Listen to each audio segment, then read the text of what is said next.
Bonjour, moi c'est Violaine. Bonjour, moi c'est Delphine. Derrière Mater Materciné, c'est nous. Aujourd'hui, parlons du territoire au cinéma. Parlons images et son. Action! Comment le territoire apparaît-il à l'écran? Au cinéma, dans les films, le territoire est visuel. Par exemple, dans L'Amour braque, réalisé par Zulawski en 1985, dès le début du film, les 4 gangsters rejoignent la gare de Nancy et quittent la ville à bord d'un train après avoir braqué une banque.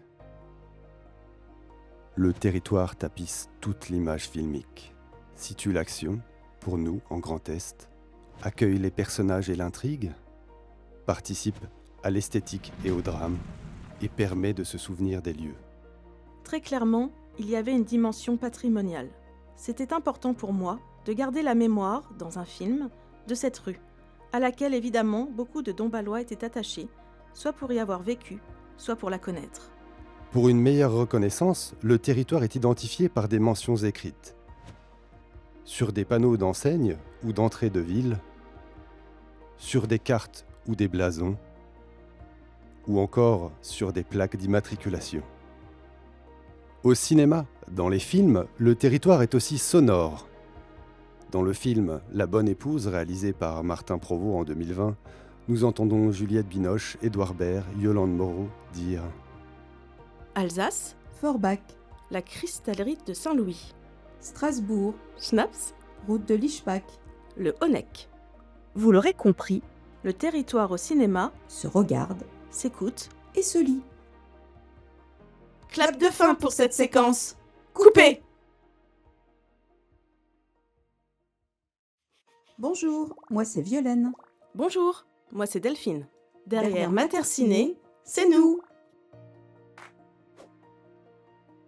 Aujourd'hui, parlons des lieux, parlons des territoires filmés. Action! Les lieux au cinéma, une réalité ou une fiction? « Vous ne trouvez pas que ces maisons à colombage ressemblent à celles de Colmar ?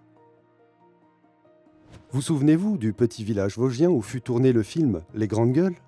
Et cette déambulation imaginaire en Solex dans les rues de Strasbourg ? Sur grand écran, de Bar-le-Duc à Commercy, il n'y a qu'un escalier. Parfois, la magie du cinéma rend des lieux plus beaux et plus émouvants. Quoi de plus symbolique que les monuments emblématiques? La place Stanislas à Nancy, sur laquelle on peut notamment croiser Emmanuel Béard et Daniel Auteuil.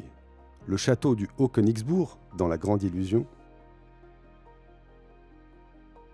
La citadelle de Verdun, décorée comme une galerie militaire, dans le film La vie et rien d'autre de Bertrand Tavernier. La cathédrale de Strasbourg, qui explose sous la caméra de Guy Ritchie en 2011. La Vierge de Hayange, symbole d'espoir qui veille et illumine la ville et nos écrans. Les lieux emblématiques ne sont pas les seuls à s'imprimer sur pellicule. Les bâtiments du quotidien ont aussi droit à leur heure de gloire. Un marché, une fontaine, Un quartier, une cité, un cimetière, une gare, un théâtre, un cinéma, un restaurant. Les réalisateurs s'emparent aussi des nombreux espaces naturels de la région en mobilisant les couleurs, les odeurs, les lumières. Une palette d'émotions en découle. Des lacs et des étangs émergent. La campagne se dévoile, les forêts s'élèvent. vous l'aurez compris, Les lieux au cinéma, son décor symbole. et émotion. Clap de fin pour cette séquence. Coupé! Bonjour, moi c'est Violaine. Bonjour, moi c'est Delphine. Derrière Derrière Materciné, Materciné, c'est nous. Aujourd'hui, parlons magie. Parlons illusion. Action! Est-ce que le film se déroule Ici ou là, ailleurs, plus loin en Grand Est? ou pas? Le territoire peut être nommé et facilement identifiable.